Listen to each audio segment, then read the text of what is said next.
கனவு கண்டு ஏந்து உட்கார்ந்துக்கிட்டு நம்ம முதலமைச்சர் அவர்கள் ஒரு கூட்டத்தை கூட்டியிருக்கார். ஒரு குறிக்கோளற்ற மத்திய அரசை தாக்குகின்ற ஒரு ஃபோரமாக தான் தெரியுது. காரணம் என்ன? மத்திய அரசாங்கம் டீலிமிட்டேஷன் பற்றி ஏதாவது அறிவிப்பு கொடுத்துருக்கமா? இல்லை.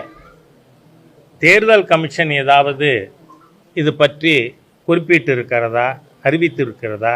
இல்லை. மேதகு ஜனாதிபதி அவர்கள் பாராளுமன்ற கூட்டத்தில் பேசும்பொழுது டீலிமிட்டேஷன் பற்றி எதுவும் அறிவித்திருக்கிறார்களா? இல்லை. கனவு கண்டு ஏந்து உட்கார்ந்துக்கிட்டு நம்ம முதலமைச்சர் அவர்கள் ஒரு கூட்டத்தை கூட்டியிருக்கார். இந்த கூட்டத்தை கூட்டுறதுக்கான பர்பஸ் என்ன?